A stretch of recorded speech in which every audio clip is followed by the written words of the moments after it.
kartoonka Maasha iyo Biir waa mid dad badan ay wada daawadeen. Waa filim qosol leh oo loogu talagalay carruurta, balse sheekadu dhabta ah ee ku saabsan Maasha ma ahan mid farxad leh ee waa mid murugo iyo xanuun leh. Kartoonka Maasha iyo Biir wuxuu ka hadlayaa sheeko ku saabsan gabar yar oo ku nool Kayn oo guri la degneed biir ama orsow oo loo yaqaan mid ka mid ah xayawaanada dadku cuno. Biir ama orsow oo dhib badan ku qaba firfircoonida Maasha. Markii ugu horeysay ay Maasha ku aragtay biir gurigiisa, waxayna bilowday inay ku ciyaarto gurigiisa. Inkastoo biir isku dayay in marar badan uu ka saaro gurigiisa, haddana ugu dambeyn ma uusan awoodin, waxaana soo dhexgalay jacayl iyo saaxiibtinimo u dhaxaysa labadooda. Maasha iyo biir way isla noolaanayaan. Biirna wuxuu ku khasbanaanaa inuu u sabro, inuu badbaadiyo iyo inuu hagaajiyo waxyaalaha ay Maasha burburisay. Sheekooyinkooda kartoon waa kuwa qosol leh, iyadoo sheeko walba oo cusub ay la timaado dhacdooyin cusub. Haddaba sheekada dhabta ah waa mid aan farxad lahayn. Sheekada Maasha iyo Biir waxaa laga soo qaatay sheeko dhaqameed oo Ruush ah oo magaceedu yahay Maasha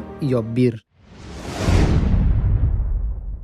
Assalaamu calaykum, kusoo dhawaada barteena talo iyo tusaale. Halkan waxaan kusoo gudbiyaa taariikhaha, qisooyinka iyo dhacdooyinka. Marka ugu horeysa aadna soo booqato hadday tahay nagu soo biir oo channel subscribe dheh. Maasha waxay ahayd gabar yar oo la mid ah tii aan ku aragnay kartoonka, iyadoo leh timo buni ama dahabi ah oo hoos u janjeerto. Waxayna aad u jecleed la ciyaarka xayawaanada. Sheekadu waxay ka bilaabatay gabar yar oo magaceedu yahay Maasha oo la nooleed ayeeyadeed iyo awoowaheed oo ku noolaa tuulo yar. Maalin maalmaha ka mid ah, Maasha ayaa codsatay inay u baxdo Kayn sida caadadu u ahayd iyada iyo asxaabteeda si ay u soo ururiyaan dhir iyo qudaar. Awowgeedna wuu ogolaaday, balse wuxuu kula dardaarmay inay marnaba ka fogaanin asxaabteeda. Markii ay tageen Kaynta, Maasha waxay iska dhex lumisay asxaabteeda Kaynta iyada oo aan la socon. Waxaana soo dhacay habeenkaas qabow fara badan. Maasha waxay gaadhay geed hoostiisa si uu qabowga ugu yaraado, iyadoo qabow badan dareemaysa. Markii ay wax yar sii socotayna, waxay ku soo beegantay guri madow oo ku dhex yaala Kaynta.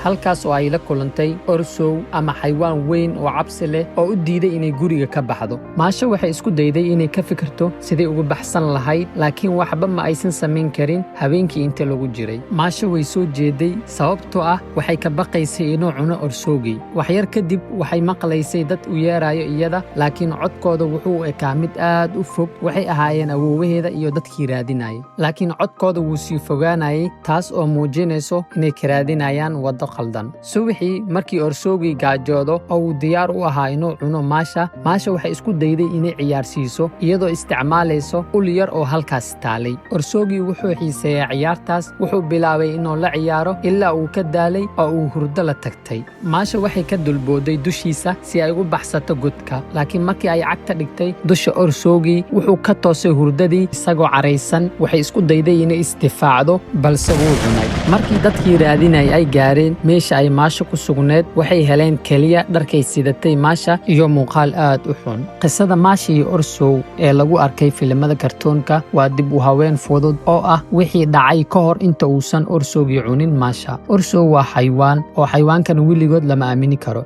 xitaa haddii ay noqdaan kuwa la dhaqdo. Sidaa darteed, mar walba waa in laga taxadaraa carruurta. Haddii aad tagto meel ay xayawaan ku ciyaaraan, ha aaminin oo ha u dhowaanin. Halkaas waxaa ku dhammaaday qisadeeni Maasha. Haddii aad nala dhammaysatay qisadeeni maanta, isku day inaad muuqaalka like saarto oo nagu soo biirto.